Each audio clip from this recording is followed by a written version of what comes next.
Bonjour et bienvenue sur ce nouvel épisode de podcast Out of the Box.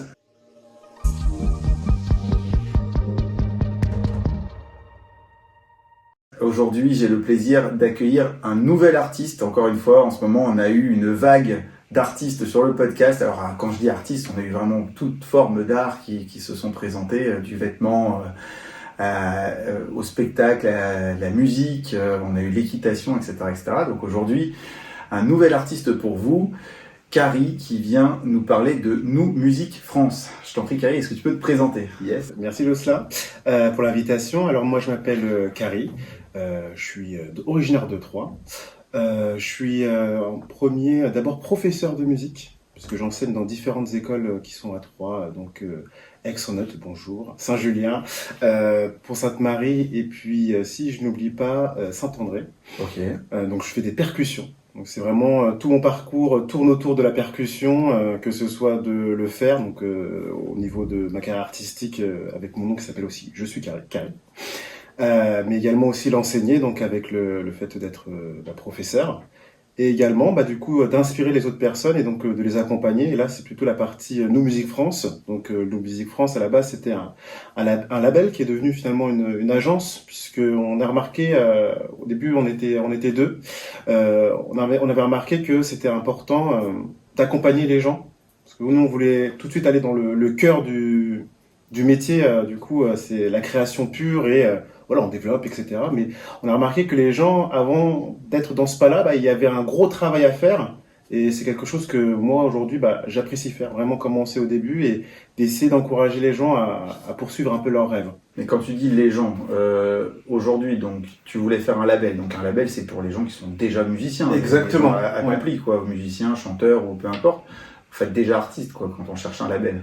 Sache que finalement, on avait cette envie-là et il s'est trouvé que au final on a rencontré pas mal de gens qui avaient également aussi cette vision-là du label, mais en termes d'emplacement, finalement ils n'étaient pas encore arrivés à là où ils devaient être, et donc on est arrivé à être la partie juste avant, et ensuite on les présentait à des labels. Donc on s'est dit mais nous on se trouve où finalement, parce qu'on avait tellement envie d'être des labels, mais aujourd'hui on se retrouve avec des gens qui sont avant le label. Donc vraiment c'est le côté accompagnement et guider la personne sur vraiment son potentiel et ce qu'elle a envie d'offrir en fait finalement aux gens, donc c'est-à-dire son profil, vraiment qu'elle connaisse vraiment son identité pour qu'après elle puisse faire un art qui soit cohérent. Finalement ça s'abrite un peu, ça s'apparente un peu à de la communication. Ouais, un peu un mix entre un coach, un agent. C'est ça. C'est beaucoup de développement et beaucoup de marketing aussi, parce que la personne a vraiment besoin de retrouver son identité. Moi, j'ai quelque chose que je dis souvent, c'est il faut retrouver le naturel de pourquoi on a fait cette activité en fait au final. Alors que c'était un peu un rêve d'enfant, et des fois il faut un peu y revenir, parce que le côté stylé c'est sympa, mais le côté plus proche de l'enfant que l'on était, c'est plus parlant, je pense. Ok, mais du coup c'est quel que soit l'art, ou c'est uniquement parce que Nous Musique France, dans le Exactement. nom, il y a musique. Donc, a priori, c'est les gens qui sont soit musiciens, soit peut-être chanteurs qui viennent te voir. Oui, mais il s'avère que finalement, les gens se sont retrouvés dans le discours et dans le fait de trouver son identité. Et Nous Musique, c'est nous, vraiment. Et donc, on essaie d'ouvrir la porte aux autres. Musique, c'est parce que c'est ce qu'on a apprécié, nous, de base. Mais aujourd'hui, on a vraiment ouvert ça à tout type de profession, j'ai envie de dire même. Et vraiment, musique, c'est parce que c'était notre but premier, mais ça nous a dépassé au bout d'un moment, quoi. Et là, aujourd'hui, concrètement, qui est-ce que tu accompagnes? Est-ce que tu as des noms que tu peux citer? Ou est-ce que peut-être, si c'est pas des noms, des arts? Des arts, oui. Alors, on a eu cette année, ça a été très mouvementé parce que on avait ouvert à tout le monde sans vraiment savoir. Et donc, pour un peu te faire un listing, on a eu une joueur de tennis qui joue également, pardon, de tennis, de ping-pong plutôt. Joueuse de ping-pong. Joueuse de ping-pong qui est en équipe de France, enfin qui était en équipe de France c'est également. du tennis de table. Exactement, c'est tennis de pareil. table. Ouais, c'est pour ça. Souvent, je suis un peu tennis, c'est pour ça aussi. On a également du coup ingénieur de son, donc je t'ai parlé avant avec du coup Maxime Boubert qui est à Troyes. On essaie d'être assez local, mais il s'avère aussi qu'on a eu des personnes qui étaient hors localité, mais on a vraiment quand même cette envie de développer quand même au niveau de Troyes et la région, on va dire quand même. On a eu du coup des musiciens avec Romain Provence, moi-même aussi, parce que on aime bien s'utiliser nous-mêmes en exemple pour montrer que c'est possible. C'est un morceau de Romain Provence qui s'appelle C'est possible. Et on a eu un peu d'autres après dans les disciplines. Sur Paris, on a eu une beatmakeuse. Donc vraiment au début elle était batteuse. Et à force de travailler avec elle, elle s'est dit non mais franchement la batterie pour moi c'est très important. Et elle s'est lancée, elle a fait la tournée d'une grande artiste en plus en développement. Je crois qu'elle est anglaise. Elle a fait toute la tournée avec elle, je crois que c'était 40 dates. Et elle accompagne aussi des autres artistes aussi français en ce moment là pour la rentrée. Donc vraiment, dès le moment que la personne a trouvé sa voix, ça donne beaucoup et donc ça fait plaisir. Ensuite, on a un autre ingénieur du son qui cette fois-ci, et lui est sur Paris. Donc il y a vraiment différents métiers, différents lieux. Et ah oui, et comme un peu plus étrange qui était là, une masseuse. Je sais plus comment on appelle cette partie-là particulièrement. C'est pas que du massage, c'est un truc assez métier un peu holistique, un peu comme ça. Je pourrais plus être bien précis dans le terme, mais du coup on a aussi accompagné ça.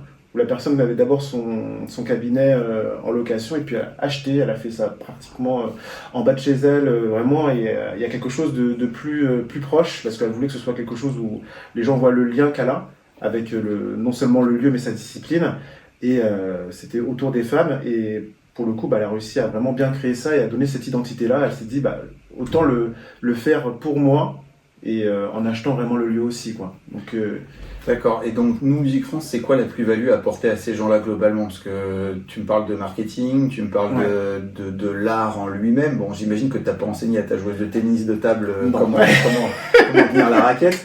Donc, vous lui apportez quoi à l'artiste en devenir ou, on va dire, accompli, mais pas encore au point d'avoir un label? Vous lui apportez quoi quand je viens de voir? Qu'est-ce que je peux m'attendre à obtenir? En premier lieu, les gens ils viennent surtout pour aide-moi à développer mes réseaux sociaux, j'aimerais bien avoir le même nombre d'abonnés que toi.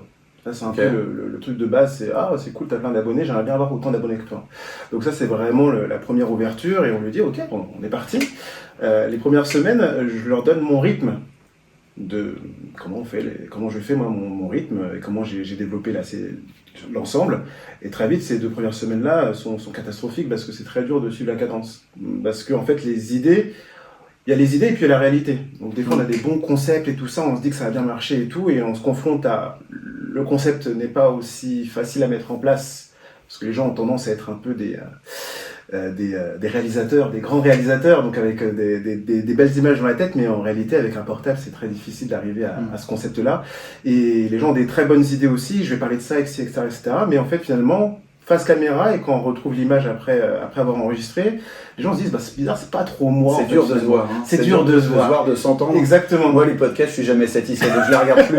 Non, mais c'est vrai, je les regarde plus. Je dis à Johanna, écoute, tu les montes, je te fais confiance. Ah, moi, je suis content, j'ai eu une conversation sympa avec l'invité, c'est le principal. Le reste, les autres m'en parleront. Donc, exactement. Mais c'est un peu ça, en fait, la réalité, c'est que, est-ce que t'as pris plaisir à faire la vidéo? En fait, les gens se retrouvent non. J'ai pas aimé non plus regarder, mais le vrai naturel, c'est que j'ai passé un bon moment avec quelqu'un, ou passer un moment tout seul. Et puis, tu vois, regarde, au départ, la table, elle était comme ça, maintenant elle est comme ça, puis alors on est en face, et on est machin, et je dis c'est jamais comme je veux, et tout, donc j'en ai marre, donc je lui dis on y va, et puis après, les retours que j'ai, c'est bien, c'est pas bien, yes. ou j'ai aimé le parcours, parce que nous, évidemment, on regarde le nombre de vues, le nombre de personnes qui ont partagé et tout, donc c'est un peu ça les métriques de savoir si la sauce à la prise. Ça tient aussi beaucoup à l'invité et au fait qu'il s'engage lui aussi à la diffusion de l'épisode, parce qu'aujourd'hui, on n'a pas une chaîne avec énormément d'abonnés, donc ce qui va aussi faire la différence, c'est l'invité qui a partagé auprès de sa communauté. Et comme souvent, c'est des gens en plus, parmi les personnes que j'ai reçues, c'est des gens qui sont pas nécessairement des grands communicants eux-mêmes sur leur réseau. Alors à quelques exceptions près, je veux vexer personne. Il y en a qui sont très très bons, qui ont été reçus ici, ou par exemple rien qu'hier, j'ai dit à Johanna, parce qu'on a ouvert un TikTok récemment pour l'agence, tu vois, on n'était pas sur cette plateforme.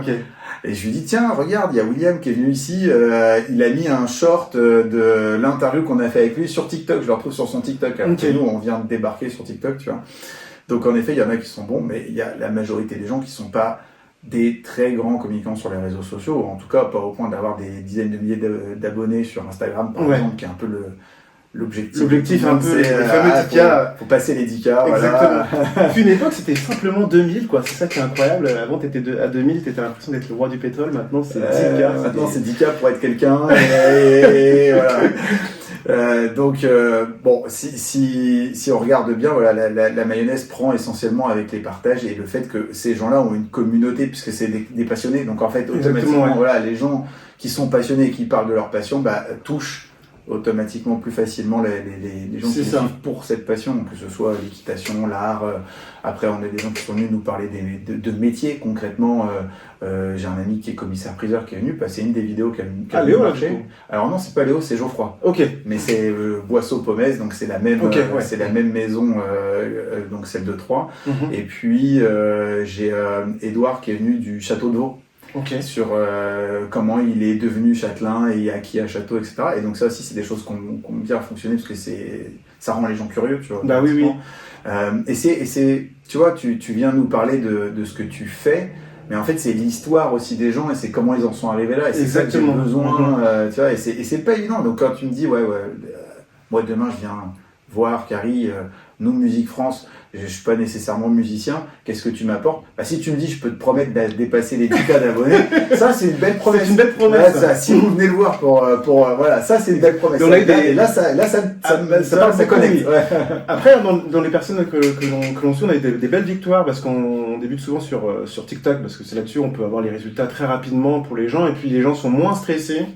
Ils ont moins d'attache avec TikTok que par exemple avec Instagram ou même dans la petite histoire des gens, il y a les proches, il y a les gens veulent que ce soit parfaitement le petit truc, on met alors 3 heures. On se dit de toute façon il y a plein de gamins de exactement qui sont dessus, donc ma vidéo elle passera crème au milieu du reste, c'est ça? C'est un peu et le problème c'est qu'on se rend compte que quand on est bien précis et qu'on parle simplement de son domaine, on arrive très vite en fait à avoir une communauté de gens de son domaine parce que les algorithmes sont bien fichus et très rapidement par exemple j'ai l'exemple de la fameuse joueuse de ping-pong, de tennis de table qui a très vite compris mince, j'ai que des amis qui viennent me voir en vrai et me disent on a vu ton TikTok et qui mettent des commentaires etc. Et c'est là qu'elle a vu mince, sur Instagram pourtant j'ai beaucoup plus d'abonnés mais j'ai pas cette relation-là qui a été créée parce que les algorithmes, en fait, si on tape un peu sur tout le monde, c'est un peu tout le monde et personne à la fois, quoi. Et donc plus on est plus proche de son histoire et plus on va trouver des gens parce que derrière il y a quand même cette grande question de mais est-ce que ça va intéresser les gens quand même de ce que je vais parler en fait. J'ai l'impression là, tu vois, j'imagine que je suis très intéressé par l'eau et l'eau dans les verres et que je commence à en parler, je vais me dire mais est-ce que ça va intéresser des gens? Oui, en fait. C'est comme la fameuse vidéo de je sais pas, j'ai envie de savoir comment on met du papier peint, je vais taper sur YouTube comment on met du papier peint. Et il y a toujours une vidéo d'un mec qui là, le dernier truc que j'ai fait, c'est comment changer sa chasse d'eau cassée. Et en fait, t'as un vrai plombier qui t'explique le truc et tout en détail. C'est incroyable. C'est trop bien, quoi. C'est fou, en fait. Et on est plein dans cette galère-là, en fait, parce que finalement, c'est des gestes de tous les jours, à part vraiment si on va dans un truc très niche. Mais même quand on est niche, on n'est pas... S'il y a un produit, c'est qu'il y a un public, quoi. C'est vrai, c'est qu'il y a au moins 1000 personnes qui l'ont acheté ou qui ont fait quelque chose de ça. On n'est pas non plus dans une grotte, quoi.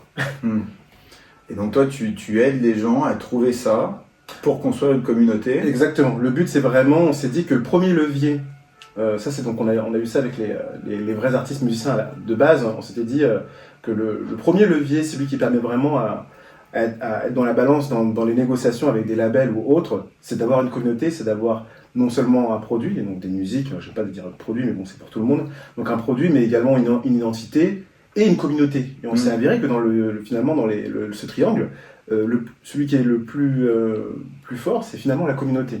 Ouais, et c'est fou. Parce que ça veut dire que tu peux être plus talentueux en termes artistiques que ton voisin. Si lui, il a 100 000 abonnés, c'est terminé. Ouais. C'est triste, mais je pense que de tout temps, c'est comme ça, en fait. Non, parce qu'avant, ça n'existait pas.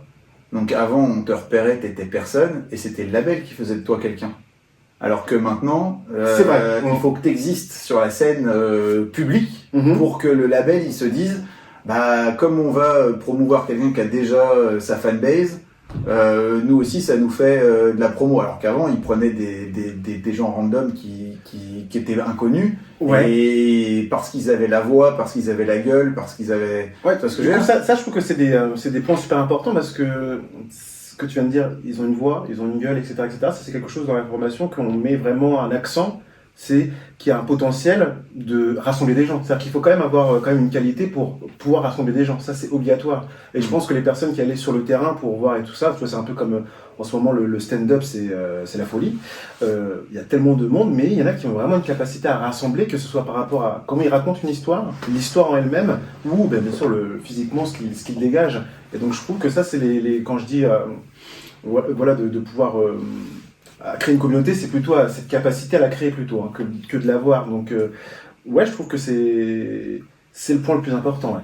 Pour le coup, dans le stand-up, ils n'ont pas besoin de label, etc. Ils se font beaucoup par eux-mêmes grâce au réseau. Exactement. Mais le réseau, leur label, c'était la télé. C'est ça. En gros, stand-uppers, ils sont de plus en plus à dire, les gens du spectacle de manière générale, ça va, vu comment on est traité par l'industrie. Ouais, voilà, on n'a plus besoin de vous. Regardez, avec YouTube et Instagram, je fais ça le comble, quoi. Ouais, après il y a toujours une industrie. Hein. Dans tous les cas, l'industrie a juste fait un pas de côté et c'est un peu décalé de la télé pour aller venir.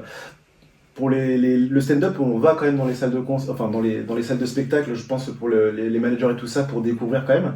Parce que dans tous les cas, il y a des tourneurs. Enfin, le tour, ça reste quand même là où il y a quand même beaucoup d'argent à se faire aussi, outre le fait d'avoir les droits sur les créations.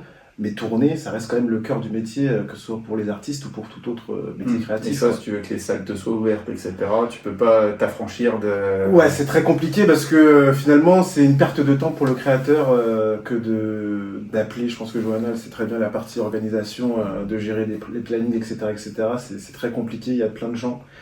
Parce qu'il n'y a qu'une seule personne sur scène, mais il y a tellement de personnes derrière. Quand je vois que nous, on a déjà dû décaler la date 3 fois pour réussir à faire le podcast. On parle même c'est pas. Ça, ouais. Donc, du coup, si c'est d'autres choses comme ça, c'est très compliqué. Non, donc du coup, on passe vraiment notre temps à créer la communauté. Et ça, c'est difficile parce qu'avant de créer une communauté, il faut créer un personnage. Parce que finalement, l'écran, c'est soi-même, mais en fait, on a une caricature de soi-même. Et je dis toujours, les meilleurs exemples, c'est... Maître Gims, Michael Jackson, etc. Toutes ces personnes que tu peux imiter en 5 secondes, parce qu'en fait, ils ont été un peu une exagération de eux-mêmes. Mais c'est eux quand même, mais exagérés. Le problème, c'est que des personnes ont envie d'inventer un nouveau personnage, alors qu'on peut pas se réinventer. Ouais, c'est ça, il faut on devient des acteurs. Là, c'est difficile d'être un acteur. Ok, oui, je comprends. Et donc ça, tu bosses là-dessus, avec eux. Exactement. Mais qu'est-ce qui te donne à toi le pouvoir de faire ça? Alors que bon, tu nous as dit voilà, je suis prof de musique à la base. Alors certes, tu as une belle communauté sur les réseaux, mais qu'est-ce qui te donne à toi le pouvoir de faire ça et qu'est-ce qui rend en fait plus attrayant le fait d'aller voir New Music France, d'aller voir Carrie, que d'aller voir n'importe quelle agence de marketing qui doivent exister, j'imagine, des agences de marketing pour artistes. Ouais, complètement. Du coup, ça c'est une qualité que moi et Louis on partage, qui dépasse un peu le cadre du papier, c'est on a une très, très grande empathie. Donc on arrive à très bien comprendre les gens, à très bien comprendre les intentions et les caractères des gens. Donc le but, c'est que vu qu'on a réussi à approfondir cette partie-là, on l'a beaucoup étudié, aussi chacun de notre côté, on a réussi à en faire une méthode, j'ai envie de dire.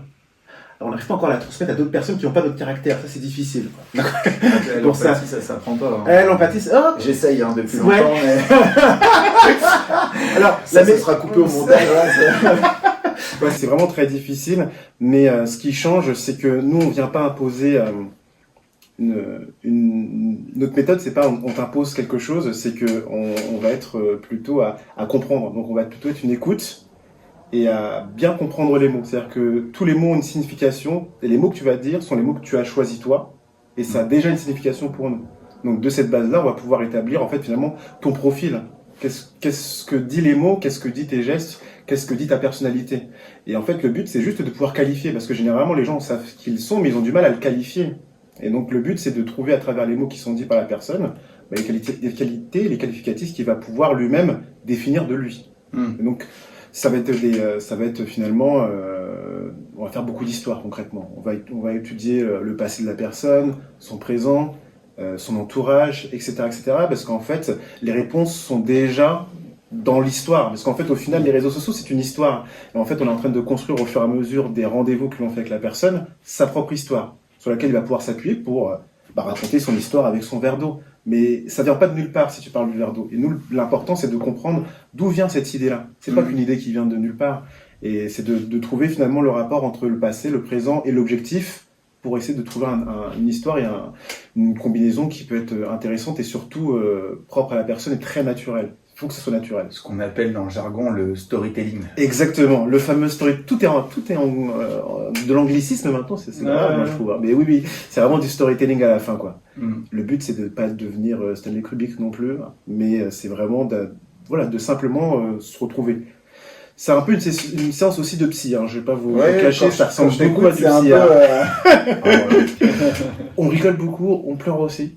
Il y a plein d'émotions parce qu'en fait, il faut se retrouver avec soi-même parce que c'est ce qui va être retranscrit après l'écran. Hein. Donc le but, c'est que il y a beaucoup de choses sur les réseaux. Moi, j'ai l'impression que les réseaux sociaux, c'est devenu un mauvais dimanche, c'est-à-dire vidéo gag et les infos. Donc c'est tout ce que je détestais le dimanche, ça me rappelait bien le lundi, du coup, quand j'allais en cours après. Donc j'essaie de faire en sorte que ce ne soit plus ça, les réseaux. Et donc ça peut être bien aussi d'apprendre, mais avec des gens qui ont envie de donner, etc. Vraiment qu'il y ait des échanges. En ce moment, c'est même les deux en même temps. C'est-à-dire que les infos sont vidéo gag. Oui, c'est vrai. Tu vois, si tu regardes la politique, etc., c'est exactement ça. T'as l'impression que c'est vidéo gag, mais dans la vraie vie. Oui. Là, on est bientôt je crois qu'on a 10% bientôt du film Idiocratie, donc je sais pas quand 10% de l'Idiocratie, ça? Non, de Idiocratie, je sais pas si tu as vu ce film-là. En fait, si je me trompe pas, c'est un truc où ils sont tous reproduits entre dégénérés et tout le monde est devenu bête. Exactement, et il y a un gars de notre époque, mais un gars vraiment lambda qui atterrit dans le futur là, et qui est en fait un surdoué dans cette époque-là, mais je me souviens, je l'ai vu. C'est très très drôle, mais en fait on y arrive. J'ai l'impression qu'on arrive à quelque chose de très étrange en tout cas. Je suis d'accord avec toi. Surtout que tout le monde s'aperçoit du problème, mais qu'il n'y a rien qui est fait, quoi. Donc bref, c'était pas le sujet du podcast, mais c'est vrai que c'est déprimant. Ouais, parce qu'à la base, franchement, quand on a créé No Music France, il y a aussi ce côté-là de proposer de la qualité aussi.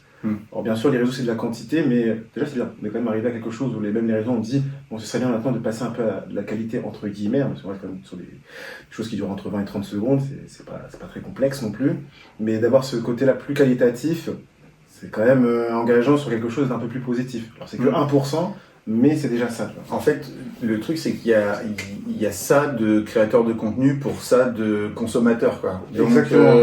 Donc du coup, T'as énormément de demandes et comme tu disais tout à l'heure, de toute façon, quoi que tu mettes en ligne, il y aura quelqu'un pour l'acheter, pour le consommer. Même si c'est un truc extrêmement bête et totalement faux, t'as forcément quelqu'un qui va y croire et c'est ça qui est un peu dangereux dans les réseaux sociaux. Quand tu dis qu'on revient sur de la qualité, je sais pas trop si c'est parce que c'est une volonté des créateurs ou une volonté des consommateurs, tu vois ce que je veux dire? Ouais, je pourrais pas te dire, pour le coup, je sais pas qui a proposé au début Après, je pense que c'est la concurrence, en vrai. C'est peut-être parce que il y a tellement de nouvelles personnes qui veulent se faire. En fait, tiens, si tu sais à quoi ça me fait penser, je parlais avec quelqu'un récemment qui me disait maintenant pour percer, c'est compliqué parce que en effet, il y a beaucoup de gens qui sont quand même acteurs, même s'il n'y a pas beaucoup de créateurs de contenu par rapport à beaucoup de consommateurs. Malgré tout, tout le monde veut vivre des réseaux maintenant. Tu sais, tu veux faire quoi? Moi, je veux devenir influenceur ou youtubeur. Bon, comme tout le monde veut le faire, tout le monde fait un peu ces trucs. Et du coup, le mec me disait, ça explique comment je pourrais dire, le fait qu'il y ait des surenchères en ce moment dans le trash, C'est ça. Parce que en fait, pour percer, le plus rapide, ça reste de faire le truc que les autres n'ont pas fait. Sauf que comme tout le monde a tout fait, et en fait, ils vont de plus en plus loin, que ce soit dans les déviances, dans les. C'est ça. Et c'est leur manière d'essayer de se démarquer. Voilà. Et donc à l'inverse, moi, si je devais identifier une tendance opposée à ça, c'est Squeezie avec ses vidéos à X centaines de milliers d'euros. Exactement. De production. Où en fait, du coup, pour pas être dans le trash ou le hard et se faire quand même repérer, tu deviens en fait producteur, exactement. Ça, je trouve que c'est vrai que je l'aurais pas vu venir ça par exemple de Squeezie de partir sur des grosses productions. On revient quand même à essayer de se professionnaliser de plus en plus. Tu vois, par exemple, il y a un que je suivais depuis tout petit, c'était le joueur du grenier. Je sais pas si tu vois celui-là, c'est un autre youtubeur. Il a pas fait ce coche-là. On sent qu'il est resté youtubeur, petite équipe, Mais l'argent est rentré quand même au fur et à mesure, donc on peut quand même monter un peu en gamme en niveau, mais je pense qu'il y a eu un plafond de verre parce qu'il n'a pas voulu se lier avec une équipe finalement de professionnels, mais qui coûte, oui, ça coûte plus cher. Mais du coup, on est arrivé un peu à, on est un peu arrivé à Attention parce que moi j'ai investi et il n'y a plus de budget, donc le micro faut qu'il reste sur la table. Le micro doit rester focus. Ok. Et donc ouais, il y a ce côté-là, oui. Il faut dépasser le plafond de verre parce qu'en fait, il y a une communauté monstrueuse et c'est vrai, c'est quand même cool de pouvoir un peu faire rêver les gens.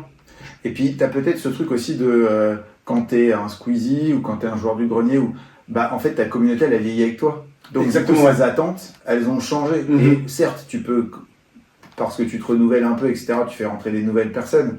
Mais malgré tout, ta fanbase de départ, pour qu'elle reste consommatrice de ton contenu, il faut que tu montes en qualité, il faut que que tu changes un petit peu les sujets aussi, à part les vrais créateurs de contenu jeux vidéo purs, où là c'est plus compliqué. Où là, en fait, tu te renouvelles automatiquement parce que tu passes d'un jeu à l'autre. C'est ça, ouais. Et donc ta communauté, c'est celle du jeu du moment. C'est ça, ouais. Mais sinon, tous les autres, je pense qu'il faut... Il faut continuer à développer... Il faut que tu fasses évoluer. Parce que sinon, après, c'est vraiment la différence entre... Quelle est la différence entre un youtubeur senior et un youtubeur junior? S'il n'y a aucune différence et que le concept est le même, je vois pas, du coup, l'évolution de ce métier.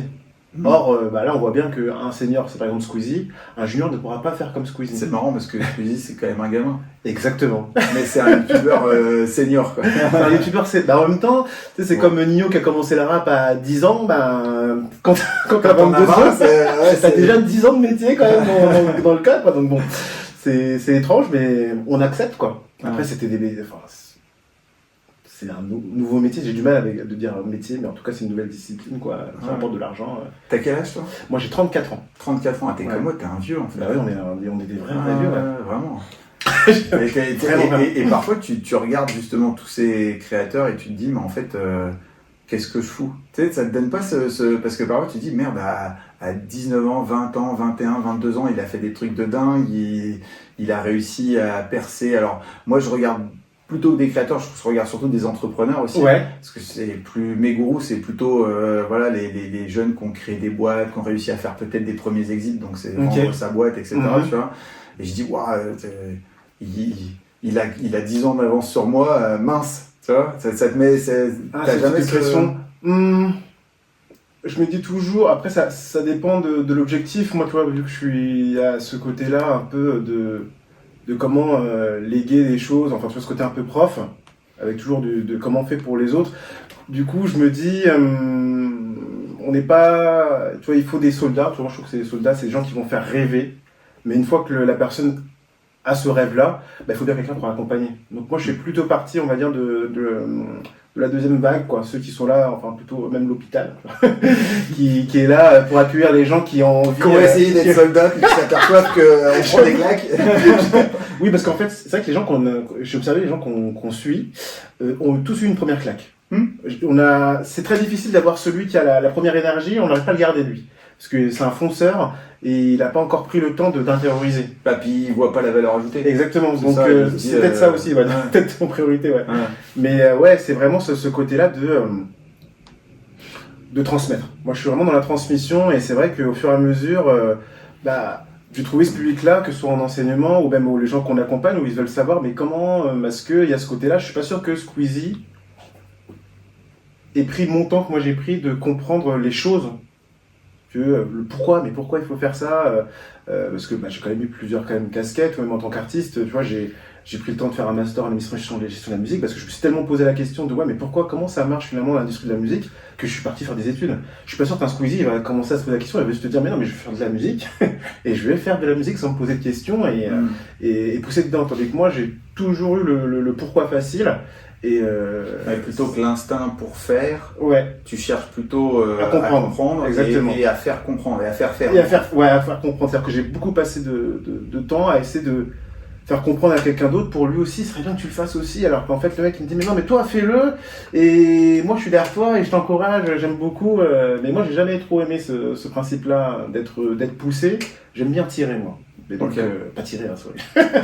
Mais j'aime bien tirer, c'est un truc que j'adore. Donc, je pense que c'est pour ça que je jalouse pas, ou... en tout cas, pas jalouser, mais c'est difficile de se... C'est plutôt... Ça représente pas ma vision, en tout cas. Mais c'est une super vision aussi, je trouve, et il faut... Je comprends ce que tu dis.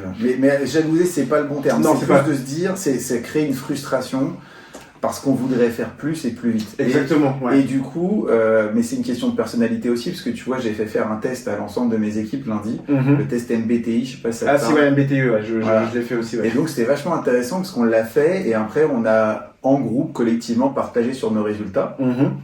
Et en fait, dans les traits de caractère de chacun, tu retrouves des choses qui sont hyper pertinentes et qui reflètent à 100%. Et du coup, tu comprends aussi que, on parlait de l'empathie tout à l'heure, si t'en as un qui est vraiment drivé par ça, et puis que t'en as un autre, comme moi par exemple, qui est plutôt analytique comme profil, et puis moi c'était commandant. Je vois. Et j'en avais qui étaient plus, il y a des couleurs, plus des niveaux, les bleus, des niveaux de sensibilité, parce que c'est un peu ça, je pense, qui est la sensibilité, l'organisation. Il y a le côté cognitif, et le côté vraiment. Et en fait, quand tu regardes ça, tu comprends.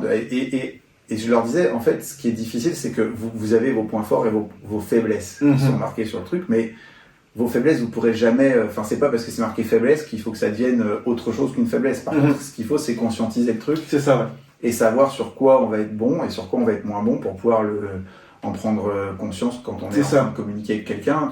Tu sais que lui, il est plutôt émotif et toi pas. La manière dont tu amènes la chose, elle doit être un petit peu retravaillée avant que le message y parte.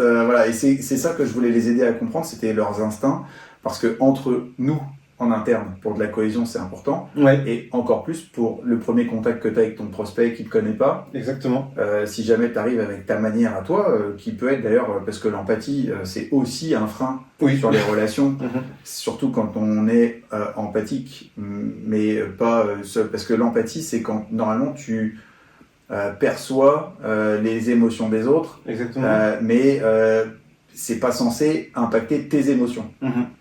C'est la compréhension des émotions de l'autre. Tu vois, et le problème, c'est qu'il y a plein de gens pour qui c'est recevoir et être impacté très fortement par les émotions. Les gens, l'empathie, pour eux, c'est oh là là, s'ils sont stressés, je suis stressé, s'ils ont de la peine, je suis triste. Alors qu'en fait, c'est comprendre et savoir recevoir et du coup communiquer en fonction de leurs émotions. Mais l'empathie, alors ça a un autre nom, mais du coup le mot m'échappe depuis tout à l'heure, mais de fait d'être soi-même complètement chamboulé par les émotions des autres, c'est plus de l'empathie. Il y a un autre terme qui m'échappe, c'est dommage pour la vidéo, mais je le retrouverai, je le mettrai en commentaire. On mettrait un petit... voilà. Mais voilà, donc il faut connaître ses travers et il faut, je pense, ses travers. C'est son caractère du coup les points forts et les points faibles de son caractère.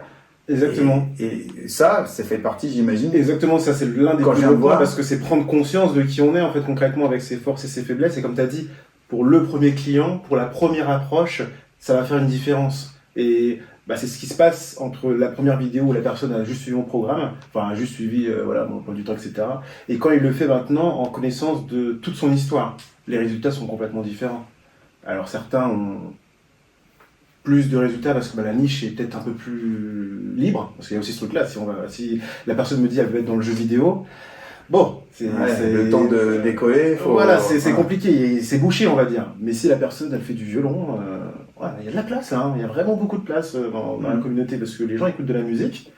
Il y a ce côté-là en fait aussi où au final on est là pour divertir. C'est ça aussi les gens oublient souvent, c'est que les réseaux sociaux, c'est même pas la télévision. C'est-à-dire que déjà la télévision, tu vas pas passer un master en regardant la télévision. Donc le savoir est compliqué, tu vois.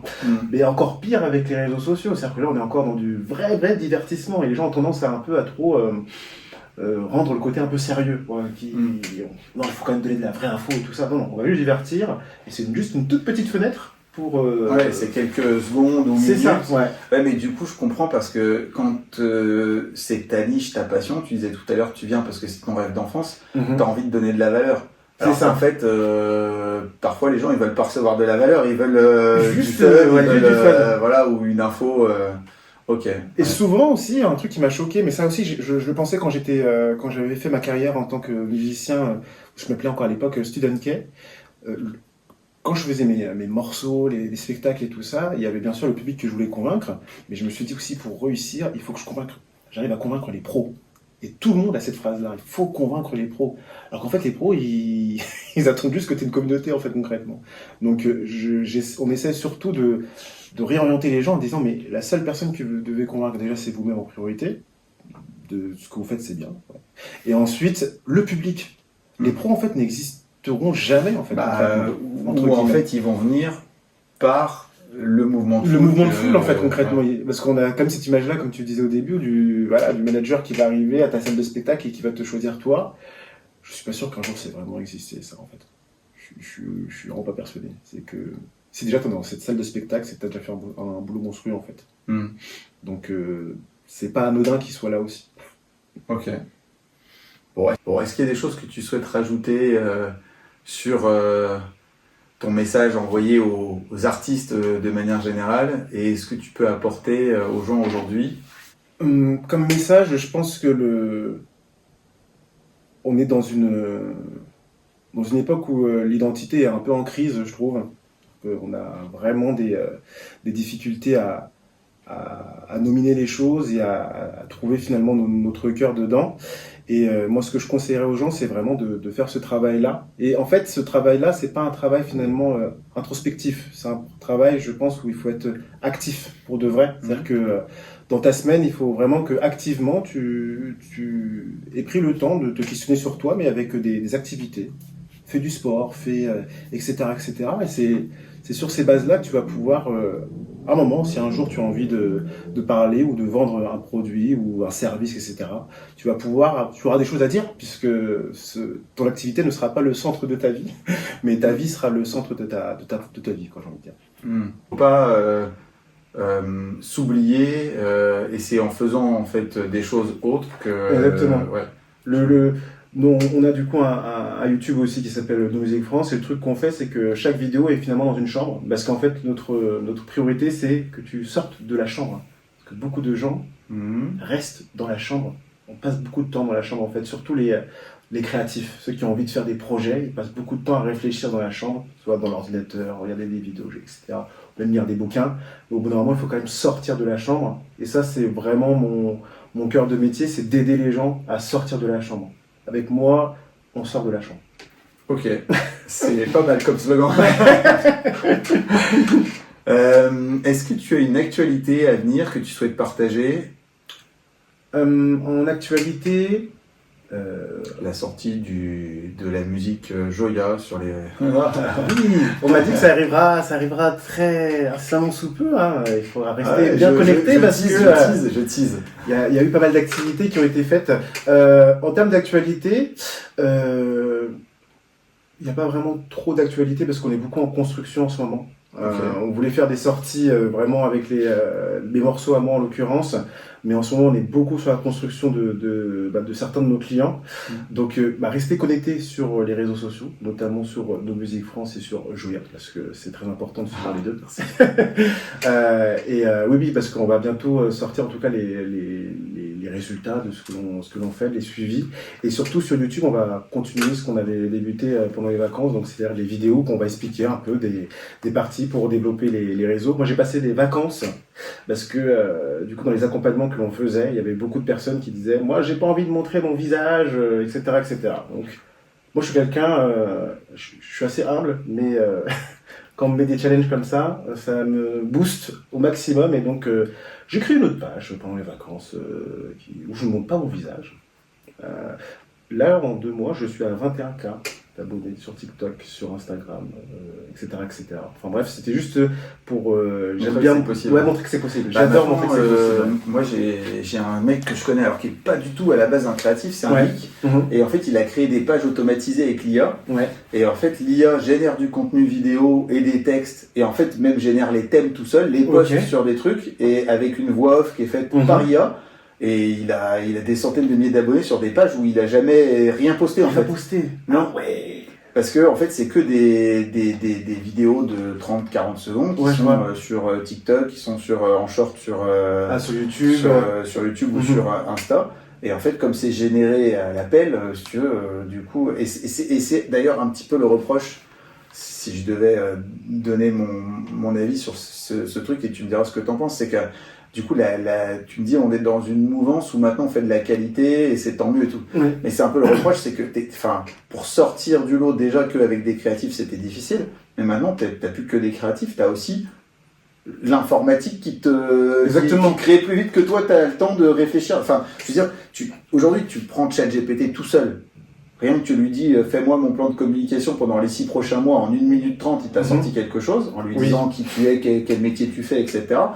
Mais alors si en plus tu le connectes à des outils comme Banana qui vient de sortir, là, qui fait des vidéos, comme Perplexity qui fait les recherches, etc. Tu mets tout ensemble, en fait il fait la veille concurrentielle, la génération des vidéos en parallèle de ce que tu as trouvé comme sujet ou tendance, etc. Et il te les poste, etc. Donc, enfin... Après, quand à un moment donné, on va virer Johanna, et puis Après, attention, moi, dans le terme qualité, moi, je parle de qualité en tant qu'un créatif. Donc, pour moi, la qualité, c'est pas l'image, c'est pas le son, la qualité du son, la qualité de l'image, la qualité du texte, etc., etc. Pour moi, c'est la création pure. Et donc, aujourd'hui, je suis pas encore sûr que l'IA soit un créatif. L'IA, c'est le plus gros plagieur du monde, j'ai envie de dire. Donc, il arrive à regrouper plein d'idées, mais ce que ne fait pas l'IA, c'est des erreurs. Il doit sûrement faire des erreurs parce qu'il est codé quand même par un être humain, mais ce qui fait la création du créatif pour moi, c'est l'erreur. C'est-à-dire que c'est pas juste, mais c'est ce qui fait que ça va réunir des gens et ça va opposer aussi des gens. On dira, moi je trouve ça c'est juste, et l'autre il va dire c'est pas juste. L'IA, il arrive toujours à trouver un consensus. Ouais, ou en tout cas, l'IA, quand elle fait quelque chose, elle pense que c'est juste. Ouais. Parce que même quand elle sait pas, elle te donne une réponse qu'elle estime. Elle estime juste, mais surtout elle essaie de trouver toujours un consensus. Et c'est ça que le créatif, lui, ne fait pas. En fait, il trouve pas de consensus. Il doit donner son avis. Oui, tu veux dire, elle est limitée par le fait qu'elle te produit quelque chose qui est une moyenne. Exactement. Des avis de tout le monde. Exactement. Donc si c'est une moyenne de ce que tout le monde veut en vidéo, c'est une moyenne de tout ce que tout le monde dirait en marketing, c'est une moyenne de... C'est vrai. Elle n'a pas décidé d'eux avec un caractère et une histoire. Elle n'a pas d'histoire en fait. Alors tu peux lui donner quand même maintenant. Tu peux lui dire, soit extrême dans tes prises de position, soit comme ci, soit comme ça. T'as remarqué, elle est quand même... C'est le méchant le plus gentil. C'est-à-dire que c'est pire qu'un méchant... J'allais dire c'est pire qu'un méchant Disney, mais un méchant Disney des années 2025, quoi. C'est-à-dire que c'est vraiment... le méchant Disney qui a une bonne excuse. C'est un méchant woke, quoi. Ouais, exactement. C'est un peu... J'ai compris. Exactement, tu vois. Donc, on n'est pas... Voilà. C'est pas assez dur. C'est pas assez réel. Ok. Bon, bah écoute, merci. Merci à toi. Et puis c'était, j'espère pour vous, très instructif, très intéressant et surtout motivant pour pouvoir contacter Nous Musique France. Si vous avez aujourd'hui un besoin en communication... Exactement. Et en développement, l'adresse mail c'est Carrie. Attention, Carrie, pas comme Carrie, la sorcière, là. Ni Carrie Grant, mais KARHI @nousmusiquefrance.com. On le mettra en dessous. Merci. Cool. Merci Carrie. Merci à toi pour l'invitation. À bientôt.